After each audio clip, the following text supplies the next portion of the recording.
Assalamualaikum warahmatullahi wabarakatuh. Pemirsa channel Pendidikan Mengaji Madiun, senang sekali kembali bisa bertemu dengan Anda dengan tema-tema teraktual, terupdate yang selalu kita diskusikan, yang dengan harapan bisa membawa perubahan. Dan seperti tema-tema sebelumnya, kita selalu membahas tema teraktual yang saat ini sedang terjadi di masyarakat. Hari ini, masyarakat banyak sekali digelisahkan dengan kenaikan pajak yang ditetapkan oleh pemerintah hingga mencapai 12%. Yang ini menimbulkan kegelisahan bahkan kecemasan di masyarakat bahwa daya beli mereka akan semakin menurun. Apakah ini memang solusi yang harus diambil oleh pemerintah atau semata-mata kebijakan yang sebenarnya bisa dibilang babi buta? Kita akan membahasnya dengan narasumber kita yang sudah hadir bersama saya sore ini. Ada Dr. Eko Budi Siswidianto, spesialis andrologi. Assalamualaikum dokter. Waalaikumsalam warahmatullahi wabarakatuh. Bagaimana kabarnya hari ini? Sehat dokter? Alhamdulillah sehat Mas Yusuf. Gimana kabarnya? Sehat juga ya? Alhamdulillah sangat baik. Alhamdulillah. Nah, sekali bisa ngobrol dengan dokter hari ini. Dokter, saya ingin ngobrol dengan dokter tentang tema kita yang saat ini sedang banyak sekali didiskusikan oleh masyarakat. Bahkan mau nggak mau orang-orang yang sebenarnya mereka nggak paham pun akhirnya banyak membicarakan tentang kebijakan kenaikan pajak yang mencapai 12%.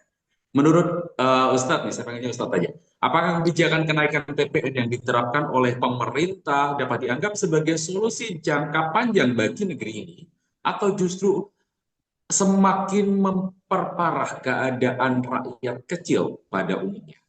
Jadi kalau membahas terkait dengan pajak yang saat ini naik ya, sekarang tanggal 5 ya. Nah, sejak 5 hari yang lalu 1 Januari 2025 maka ada kenaikan PPN, pajak pertambahan nilai dari 11% menjadi 12%.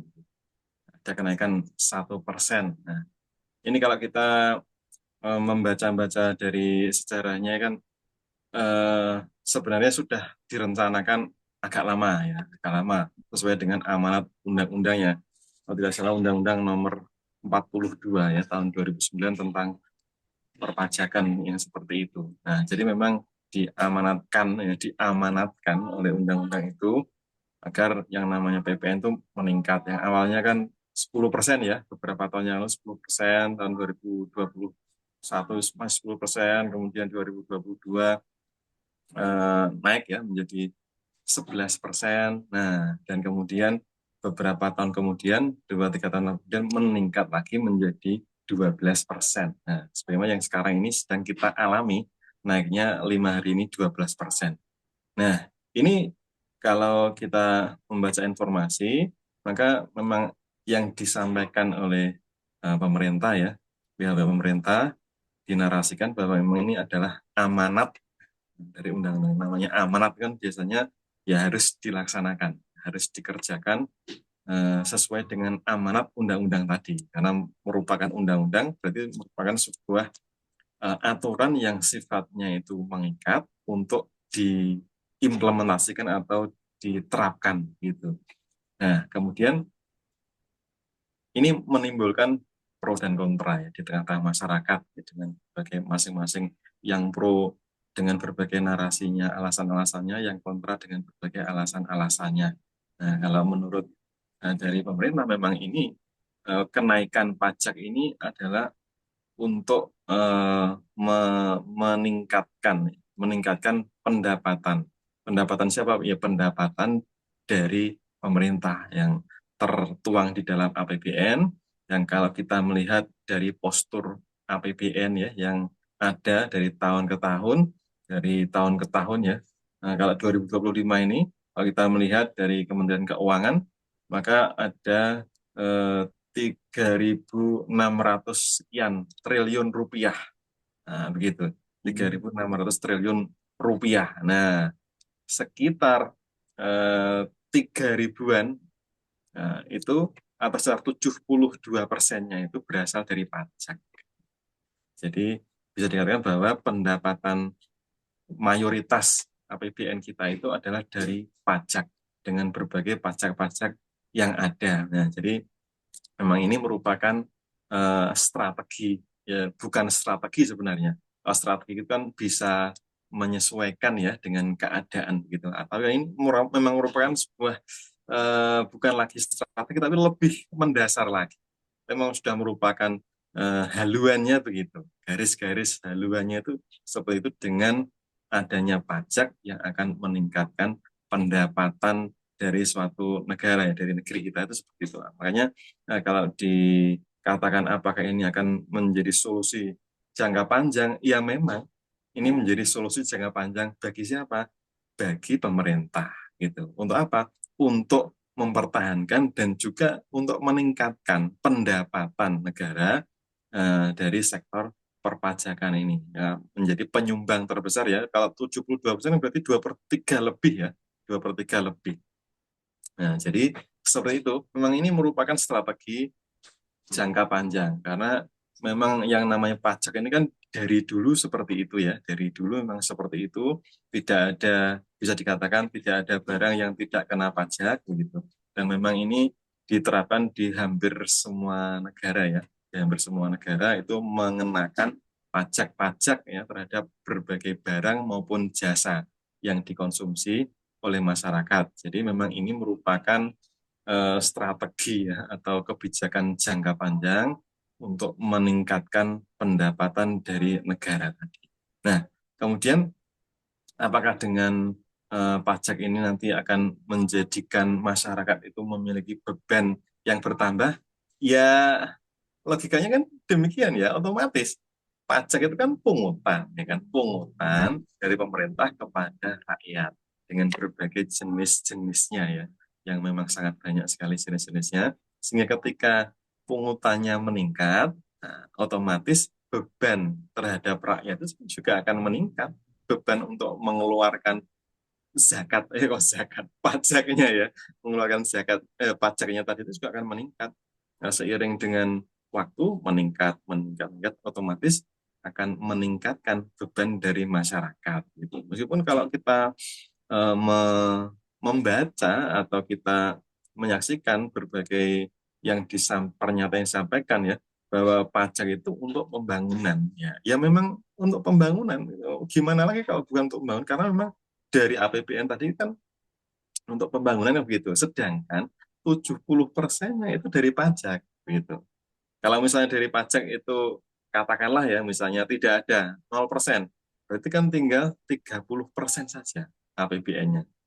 Nah, apakah 30% itu bisa untuk mengcover yang 100%? Ya tentu tidak. Ya, makanya dari pajak ini ya memang sebagian akan digunakan untuk pembangunan tadi. Begitu. Jadi ini penting juga dipahami oleh masyarakat agar mengetahui bahwa memang pajak ini dari waktu-waktu kalau kita perhatikan jumlahnya itu semakin meningkat dan barang-barang ataupun jasa yang dikenai pajak itu pun juga semakin bervariasi. Setelah ada intensifikasi dan juga ekstensifikasi dari pajak. Singkatnya seperti itu, Pak Yusuf. Baik, tapi dalam kondisi rakyat yang semakin bebani, karena kondisinya kami merasakan sebagai rakyat bawah, kami merasakan bahwa kondisi kami saat ini sedang tidak baik-baik saja.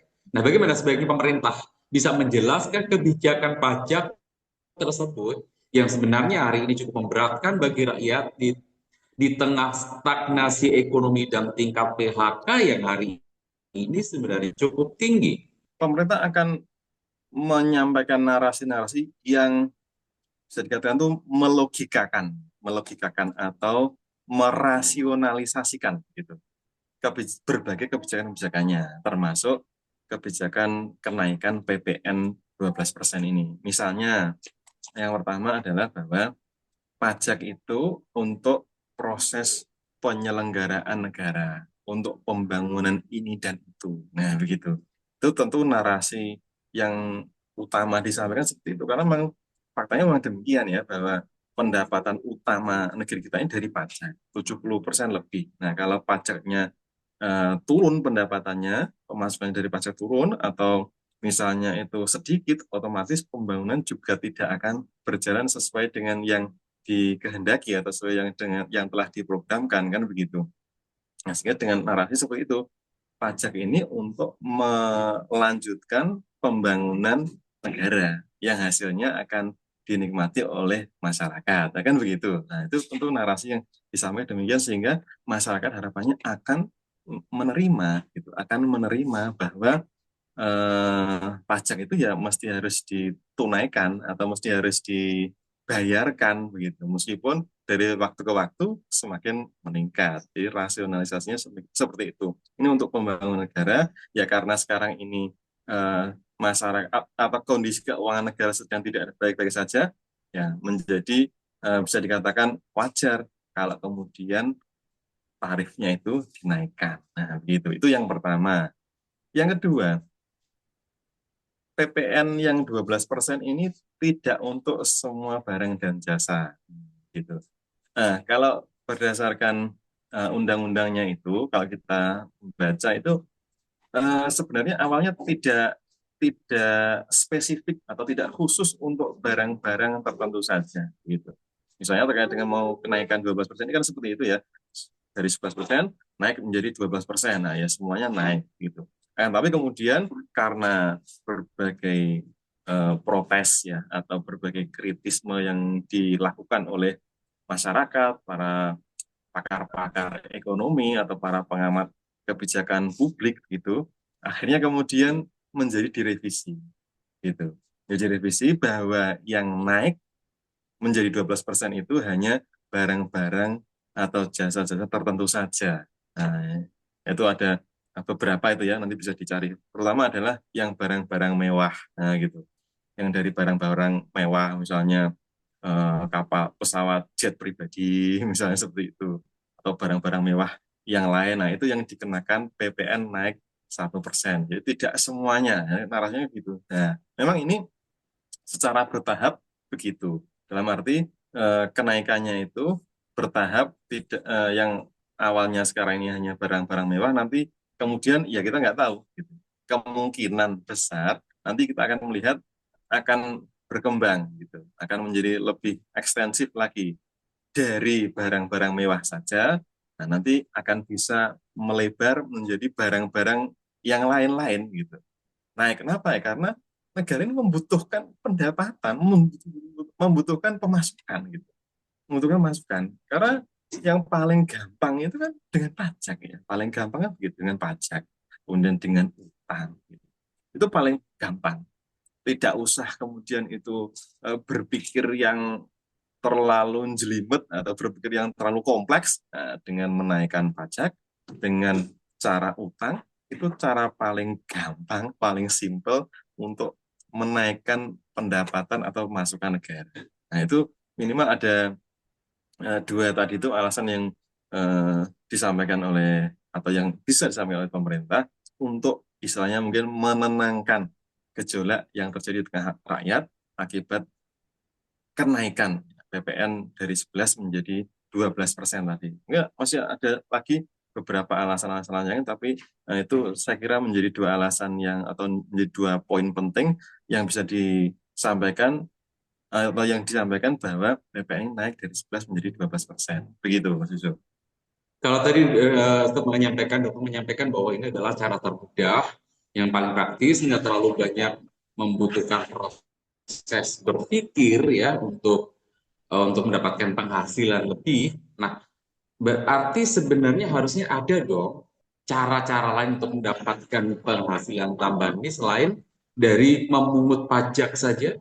Harusnya Jadi, kalau tadi dokter bilang ini ya untuk cara praktis, berarti harusnya ada cara di mana mereka harus bisa berpikir. Mereka tugasnya kan berpikir, memikirkan rakyat. Jangan cari yang praktis saja. Kita saja yang praktis, jangan mereka. ya betul ya.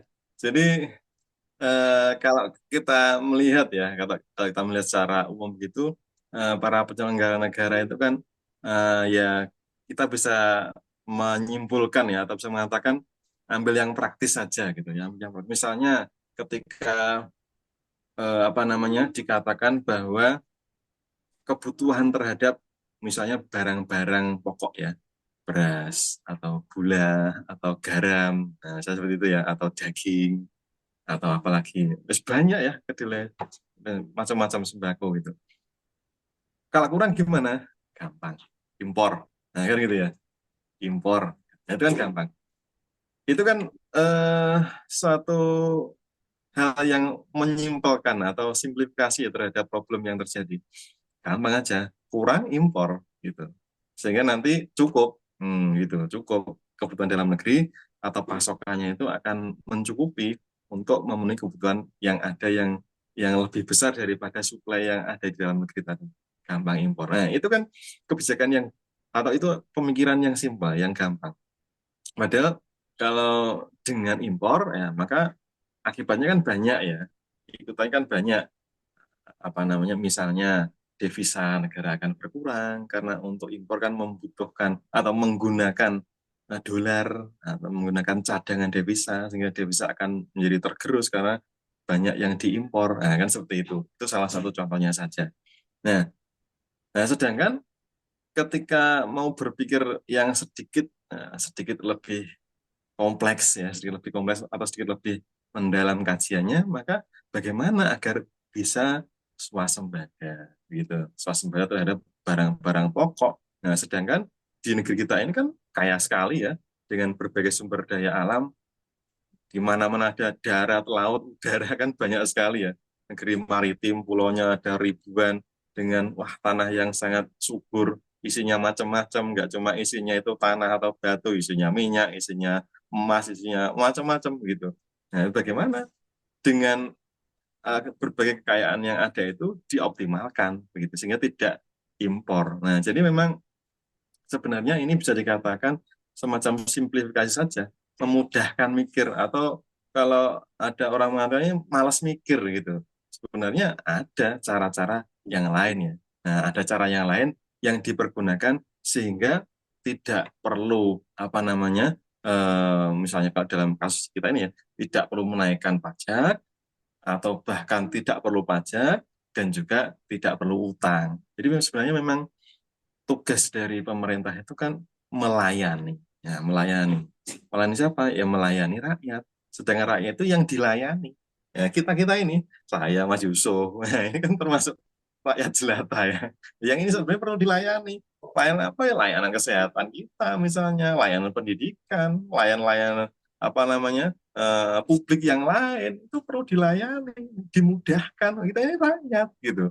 Nah, sedangkan tugas dari penguasa atau pemerintah adalah menyiapkan itu semua, berpikir karena mereka itu tugasnya untuk melayani rakyat agar berbagai kepentingannya itu menjadi mudah, itu menjadi tersedia. Nah, mestinya filosofinya seperti itu, gitu. Sehingga mereka lah yang kemudian itu berpikir keras untuk melayani, untuk memenuhi kebutuhan-kebutuhan dari rakyat. Nah, begitu. Sehingga sebenarnya tidak berpikir yang pek gampangnya ya mungkin kalau bahasa Jawa gitu pek gampangnya ya wis impor utang naikkan pajak nah gitu padahal sebenarnya ada cara-cara yang lain yang tidak harus seperti itu dan ini sebenarnya kalau kita melihat secara lebih fundamental lagi lebih mendasar lagi ini kaitannya dengan sistem sebenarnya kaitannya dengan bagaimana tata kelola untuk mengatur negeri kita ini jadi seperti itu terkait dengan tata kelola untuk mengatur negeri kita ini. Kalau tata kelolanya atau sistem yang dipakai, aturan yang dipakai ini masih seperti ini, ya nanti sampai kapanpun ya tetap akan pajaknya itu menjadi sumber pendapatan utama, utang juga akan menjadi sumber pemasukan utama maupun yang lainnya termasuk impor dan macam-macam sehingga nah ini akan lebih menjadikan beban dari rakyat itu semakin besar gitu. Jadi tergantung dari sistemnya dipakai, tergantung dari tata aturan, tata kelola yang dipakai untuk mengatur negeri kita ini. Nah, begitu. Sehingga ketika saat sekarang ini dengan Nah, pajak, dengan seperti itu. utang, ya itu bisa dikatakan ini namanya adalah tata kelola ala kapitalisme, gitu ya. Tata kelola ala sistem kapitalisme yang memang meniscayakan untuk meningkatkan pajak dan juga untuk utang, begitu. Apalagi APBN kita menganut APBN yang defisit ya. Jadi setiap tahun itu mesti disetting defisit ya, disetting defisit gitu. Ini penjelasan salah satu doktor ekonomi itu begitu ya. Jadi memang sejak tahun 1967 berarti sejak Orde Baru ya. Orde Baru itu memang disetting defisit APBN-nya. Nah, kalau defisit kan berarti harus tertutupi dengan apa? Utang. Sebagai arahan dari Bank Dunia, IMF. Nah, itu kalau kita kaitkan dengan ekonomi internasional seperti itu. Nah, begitu Mas Yusuf ya. Mengerikan sekali ya. Kita didesain untuk mengalami defisit supaya berhutang. Pintar Nah, sekali itu yang mendesain. Keren. Baik, dokter. Ketika rakyat hari ini dikejar dengan pajak, nggak cuma naik, jujur nggak cuma naik, tapi bentuknya, ragamnya juga sangat beragam. Banyak sekali jenis pajak yang dikenakan pada masyarakat. Itu yang dikejar kepada masyarakat. Di sisi lain, di level atas, kalau dulu waktu saya masih muda, masih sekolah, saya mendengar angka korupsi itu di angka miliar itu sudah angka yang fantastis. Tapi akhir-akhir ini di Indonesia yang muncul di permukaan, yang muncul di media, angka korupsi itu sudah di angka triliun. Luar biasa. Mereka prestasinya berarti meningkat cukup bagus ya para koruptor itu.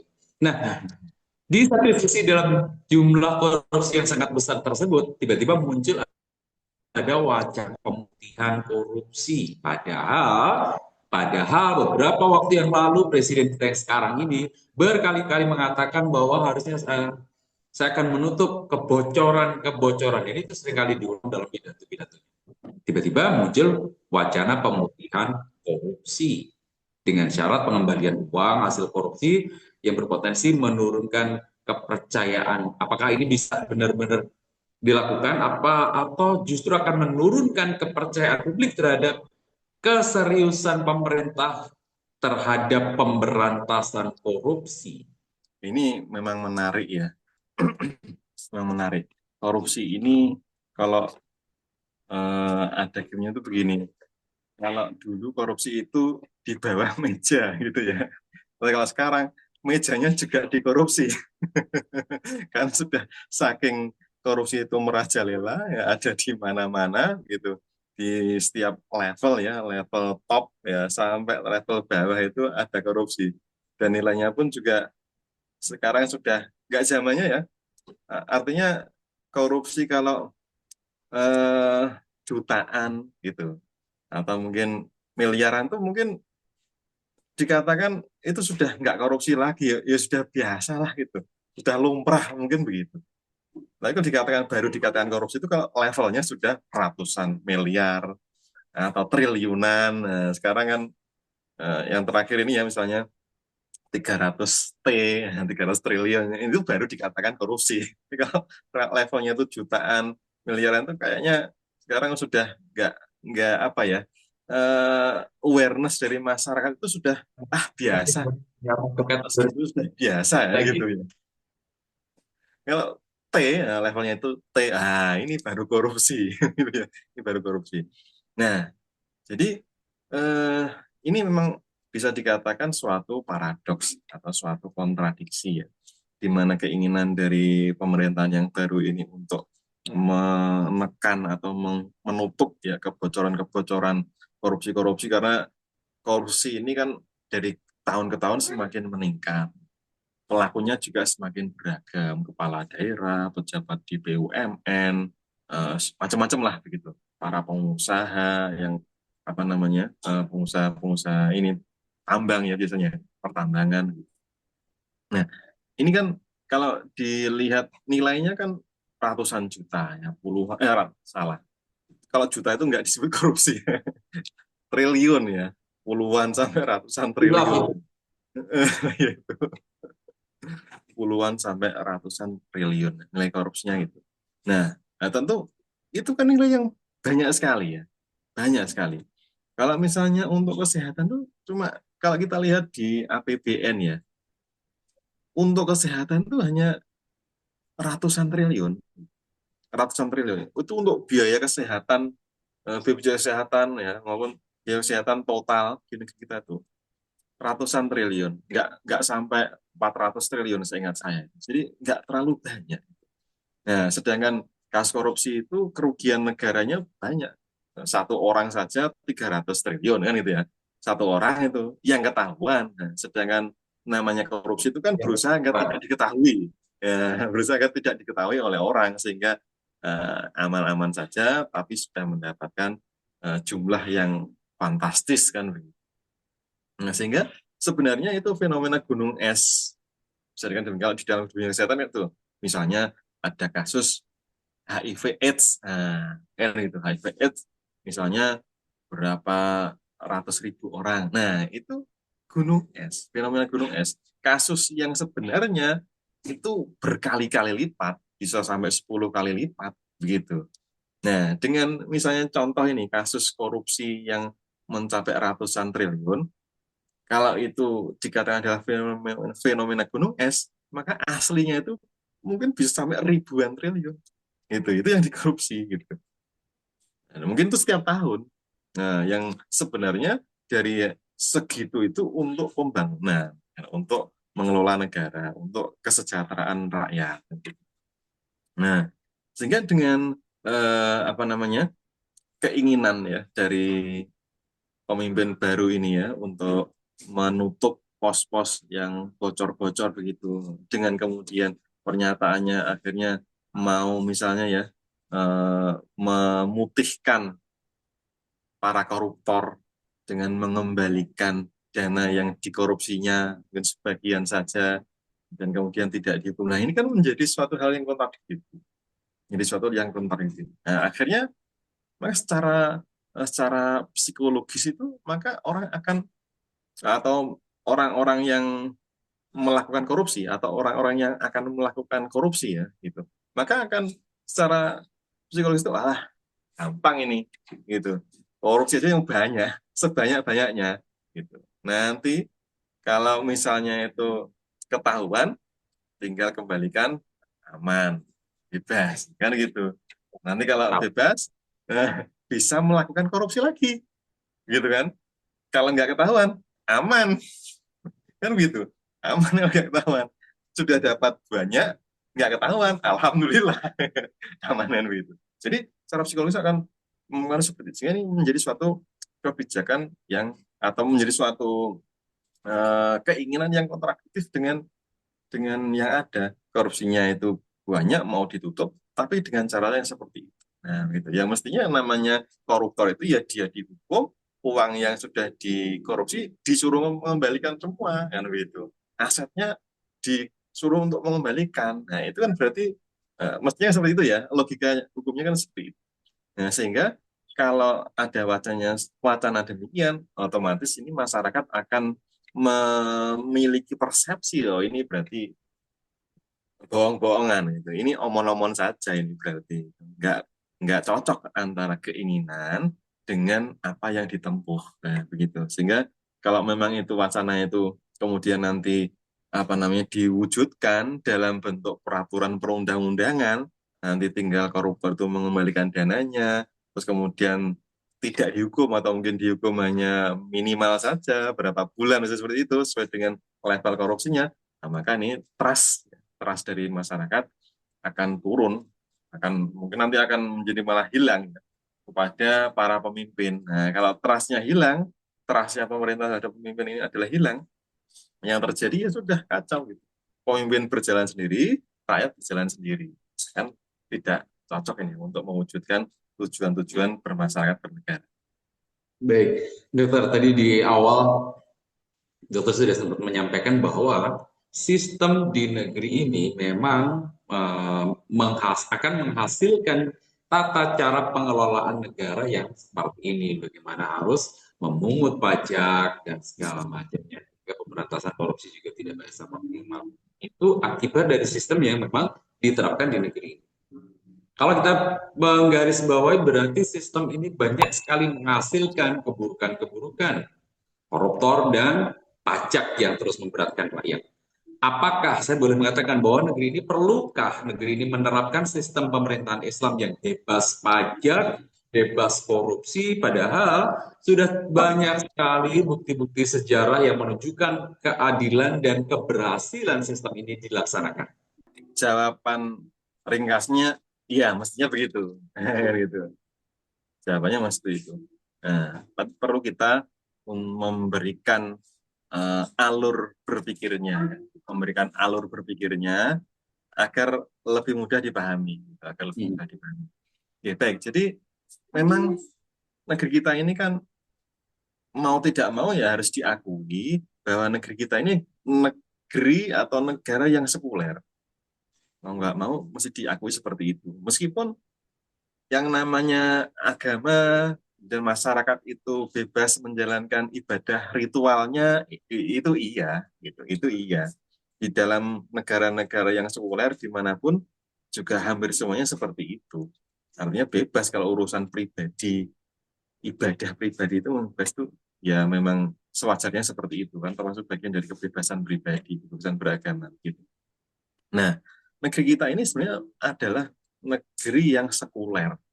Artinya sekuler itu kan memisahkan atau menihilkan, menghilangkan peran dari agama. Karena agama itu diturunkan oleh Sang Pencipta, gitu kan, oleh Tuhan, oleh Allah Subhanahu wa taala kepada manusia agar manusia itu hidup sesuai dengan apa yang diinginkan, ya, gitu. Sesuai dengan apa yang diinginkan oleh Sang Pencipta. Maka kalau di dalam sekularisme, agama dalam arti Sang Pencipta ini dilarang. Nah, atau nggak boleh apa nggak boleh ngatur-ngatur. Jadi Sang Pencipta itu nggak boleh ngatur-ngatur, Tuhan itu nggak boleh ngatur-ngatur, Allah itu nggak boleh ngatur-ngatur manusia untuk kehidupan publiknya, untuk kehidupan bermasyarakat bernegaranya itu nggak boleh diatur oleh agama, nggak boleh diatur oleh Sang Pencipta. Terus gimana ya diatur oleh mereka sendiri, diatur oleh manusia sendiri sesuai dengan akalnya, sesuai dengan pikirannya, sesuai dengan kepentingannya. Nah begitu, itu sekularisme. Nah sehingga kalau kita lihat di dalam negara-negara yang menganut sekularisme itu memang kita akan melihat bahwa aturan agama itu tidak akan dipakai, tidak akan pernah dipakai untuk mengatur urusan-urusan publik, mengatur urusan-urusan bermasalah bernegara. Itu nggak ada ceritanya. Meskipun itu adalah negara yang mayoritas itu Muslim, begitu. Nah, misalnya negeri kita aja, misalnya ini yang ya karena kita hidup di negeri Muslim ya, di negeri Islam di Indonesia ini, yang kita cintai ini, maka kita akan melihat bagaimana sih cara untuk yang paling gampang. Ini kan kita bahas masalah ekonomi ya. Bagaimana untuk mengatur ekonomi? Nah, yang dipakai ya bukan aturan dari Sang Pencipta, yang dipakai bukan aturan agama, tapi aturan buatan manusia sendiri, begitu. Buatan pemerintah dengan DPR, kan begitu. Buatan pemerintah dengan DPR, dengan apa namanya tim-tim ahlinya, kan begitu. Dan itu kalau kita lihat tidak menggunakan dalil-dalil agama, tidak menggunakan dalil-dalil dari Sang Pencipta, gitu. Nah, itulah sekularisme. Jadi memisahkan atau menghilangkan peran agama di dalam mengatur urusan-urusan publik, di dalam mengatur urusan-urusan masyarakat dan negara. Itu sekularisme. Nah, sekularisme itu kalau dalam bidang ekonomi, kapitalisme, sistemnya kapitalisme. Kalau dalam politik, politik demokrasi, kan begitu. Nah, kalau bahasa ideologinya itu adalah ideologi kapitalisme. Jadi itu harus apa ya, harus disadari dengan baik gitu oleh masyarakat bahwa negeri kita ini adalah negeri yang sekuler meskipun hampir 86% ya kalau nggak salah terakhir itu 86% rakyat di Indonesia ini adalah Muslim. Tapi tadi itu tata kelola negara ini adalah tata kelola yang tidak didasarkan kepada agama, kepada Sang Pencipta. Artinya begini, artinya sekularisme itu telah memutuskan hubungan dunia ini dengan akhirat. Gitu. Jadi bahasanya begitu. Sekularisme telah memutuskan hubungan dunia dengan akhirat dikat, guys, dikat. Nggak ada hubungannya. Dunia ya berarti diatur sendiri oleh manusia. Akhirat tuh urusan nanti, kan begitu. Opo jari kalau bahasanya begitu ya. Opo jari nanti lah gitu. Jadi seperti itu. Nah, sehingga dengan keadaan yang seperti itu, dengan sistem sekuler tadi yang dijalankan di negeri kita ini, maka secara pasti akan mendatangkan keburukan. Agama itu kan mendatangkan kebaikan, gitu. Manusia itu kan sebenarnya tidak tahu terhadap hakikat berbagai hal. Manusia itu fitrahnya, tabiatnya itu lemah, lemah, terbatas. Itulah manusia. Sebenarnya akalnya pun juga sangat terbatas. Sak pinter-pinternya orang, misalnya IQ-nya berapa? 200 misalnya, atau berapa? 160. Sak pinter-pinternya orang itu tidak akan mengetahui hakikat segala sesuatu gitu. Termasuk apa yang baik untuk dirinya, apa yang terbaik untuk masyarakat, enggak ngerti begitu. Nah, sehingga ketika kemudian sistem sekularisme ini dijalankan, maka akan kembali kepada manusia itu bagaimana untuk menilai baik dan buruk.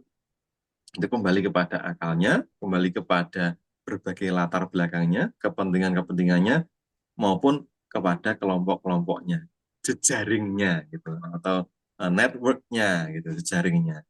Nah, ketika jejaringnya itu menginginkan yang apa namanya menguntungkan jejaringnya saja, networknya saja, ya otomatis nanti masyarakat atau rakyat secara kebanyakan itu akan tidak mendapatkan berbagai kemudahan, tidak akan mendapatkan berbagai keuntungan sebagaimana yang didapatkan oleh jejaring atau networknya tadi. Nah, jadi seperti itu. Dan ini sudah kita lihat ya, bagaimana berbagai dampak negatif, berbagai dampak buruk dari penerapan sekularisme ini ya, baik itu dalam ekonomi itu kapitalisme maupun dalam politik itu demokrasi. Banyak sekali ya. Itu bisa kita lihat sehari-hari dan setiap menit, setiap detik itu muncul ya di berbagai tempat, berbagai kerusakan-kerusakan itu banyak sekali. Nah, sehingga karena ini sudah terbukti tidak berhasil, terbukti gagal dan kemudian memang menyebabkan berbagai keburukan yang macam-macam di tengah-tengah masyarakat, maka ya mau tidak mau ini sebagai orang yang waras gitu ya, atau sebagai orang yang lebih-lebih lagi sebagai orang yang beriman, sebagai seorang muslim, maka ini harus dievaluasi secara mendasar gitu. Dievaluasi secara mendasar, secara menyeluruh, ini kok bisa terjadi seperti itu kenapa? Nah, karena kita itu punya panduan yang diberikan oleh Sang Pencipta tadi itu berupa Al-Qur'an, berupa hadis-hadis nabawiyah, maka kan kita dapatkan bahwa memang semestinya itu yang namanya pengaturan semua urusan, baik itu urusan pribadi, ibadah maupun urusan bermasyarakat bernegara itu mestinya diatur oleh apa yang diberikan oleh Sang Pencipta agar kehidupan menjadi baik, menjadi bahagia, menjadi selamat dunia sampai akhirat. Nah, ini tadi di sini di dunia untuk di sana, untuk di akhirat. Jadi tidak ada putusnya, nggak ada gitu. Jadi ada sambungannya gitu. Ada sambungannya antara dunia dengan akhirat. Nah, sedangkan sekularisme kan terputus gitu, nggak ada sambungannya. Dunia, akhiratnya akhirat. Sedangkan Islam, dunia sama akhirat itu ada sambungannya. Apa yang kita lakukan di sini berdampak di sana di akhirat. Nah, begitu. Nah, sehingga ini perlu menjadi perenungan untuk kita semuanya. Terus memang kemarin misalnya eh, Presiden Prabowo ya mengungkapkan kekagumannya terhadap sistem pemerintahan Islam, Ottoman Empire, nah, begitu ya, kekhilafan Utsmani yang luar biasa, yang luar biasa dari para pejabatnya, dari apa namanya hukumnya, dari kesejahteraannya, dari berbagai kemajuan ipteknya, macam-macam begitu. Dan itu adalah sistem Islam, gitu. Itu adalah sistem Islam. Sistem Islam yang ketika diterapkan ya memang menghasilkan kebaikan, gitu. Bukan keburukan, tapi justru malah menghasilkan kebaikan dan kebaikan juga termasuk kalau masalah secara umum ya adalah kesejahteraan. Gitu. Dan ini menjadi kewajiban bagi kita semua sebagai kaum muslimin ketika apa namanya Allah memerintahkan kepada kita untuk memasuki agama Islam itu secara kafah, ya ayyuhalladzina amanu dkhulu fis silmi kafah wala tattabi'u khutuwati syaiton innahu lakum aduwwum mubin.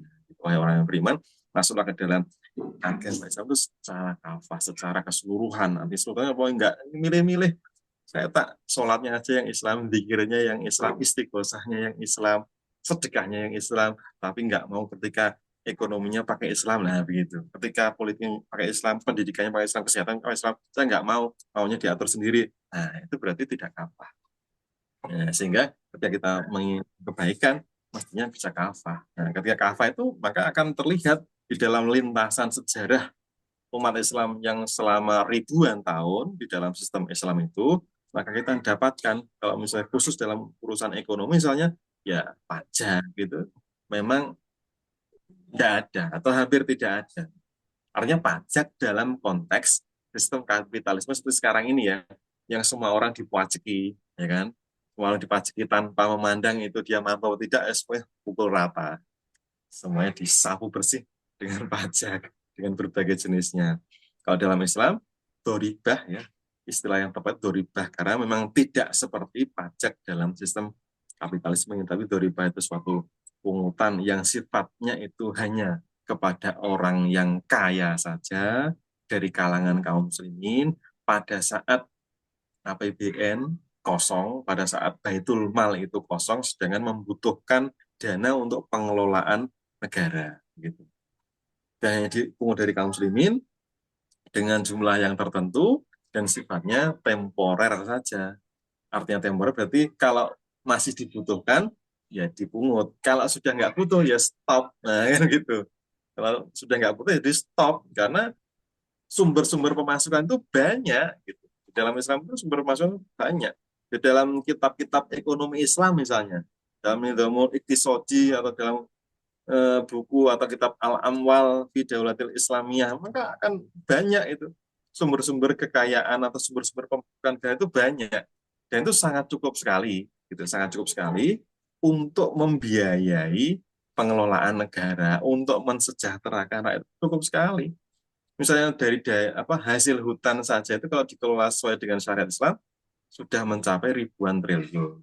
Ada yang mengatakan 2.000 triliun. Itu dari hanya hasil hutan saja. Per tahunnya begitu. Nah, sedangkan APBN kita nggak ada 4.000 triliun. Nah, maka selain dari hasil hutan ada hasil-hasil yang lain lagi. Banyak sekali. Cukup gitu. Nggak perlu mengenakan pajak bahkan gitu. Menaikkan pajak apalagi. Menaikkan pajak. Mengenakan pajak aja tidak.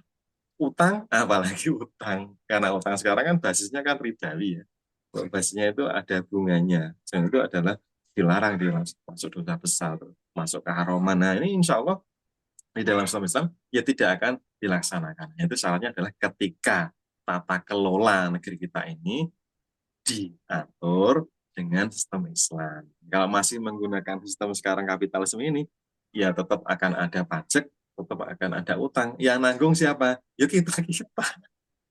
Yang nanggung kita kita. Apakah para pemimpin, para pajak, para pejabat itu nanggung? Ya pribadi mereka nanggung. Tapi kan mereka yang yang utang, yang menaikkan pajak, ya kita ini yang mendapatkan dampak yang paling besar. Nah, yang semakin memberikan itulah ketika kita tidak diatur dengan Islam, maka kita akan mendapatkan berbagai kesempitan hidup. Kalau demikian. Mungkin begitu, Mas Yusuf. Baik, Ustaz. Sebenarnya saya masih pengen banyak sih ngobrol-ngobrol lebih panjang lebar nih sebenarnya. Cuman karena keterbatasan waktu ya, jadi kita harus membatasi durasi kita. Sebelum kita tutup, mungkin Ustaz, saya ingin mendengar closing statement singkat tentang tema kita hari ini, bagaimana rakyat seharusnya memahami kondisi kita hari ini. Oke, baik. Jadi yang perlu dipahami dengan mendesak ya, dipahami dengan mendesak oleh masyarakat, oleh umat adalah bahwa saat sekarang ini kita hidup di dalam alam sekularisme. Ya. Kita hidup dalam alam sekularisme yang di situ terputus antara kehidupan kita dunia dengan akhirat. Sehingga pengaturan kehidupan sehari kita bermasyarakat bernegara itu diserahkan kepada akal manusia yang terbatas dengan berbagai kepentingannya.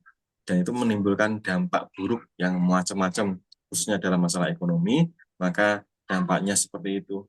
Berbagai kesenjangan ekonomi, kemiskinan, pengangguran, banyak sekali. Akhirnya pajak, utang semakin menjadi-jadi dan itu harus di stop, harus dihentikan. Bagaimana? Ya dengan kita sebagai seorang Muslim yang kita memiliki Allah SWT, maka kembali kepada apa yang telah diberikan oleh Allah kepada kita, yaitu Islam dengan berbagai sistemnya, dengan berbagai aturan tata kelolanya, termasuk juga untuk mengelola masyarakat dan negara sehingga nanti akan menjadi baldatun thayyibatun warabun ghafur. Insyaallah demikian. Baik, Ustaz, terima kasih banyak sharingnya untuk sore ini dan ini insya Allah sangat bermanfaat untuk mencerahkan umat di mana ternyata masih banyak umat Islam di Indonesia, khususnya belum terlalu memahami kondisi kita hari ini. Mudah-mudahan semakin banyak yang tercerahkan dengan obrolan kita pada hari ini. Terima kasih banyak Ustadz, sehat selalu. Amin, amin. Terima kasih sama-sama. Jazakumullah khair. Baik pemirsa channel Pendidikan Mengaji Madiun, dan jumpa kita dengan Dr. Eko Budi Siswidianto, spesialis odontologi, tentang tema kita teraktual di Indonesia hari ini tentang kenaikan pajak hingga 12%. Mudah-mudahan mencerahkan. Jangan lupa untuk like, komen, dan share supaya lebih banyak lagi yang tercerahkan dengan tema-tema kita. Terima kasih sudah bersama kita. Ketemu lagi di depan. Assalamualaikum warahmatullahi wabarakatuh.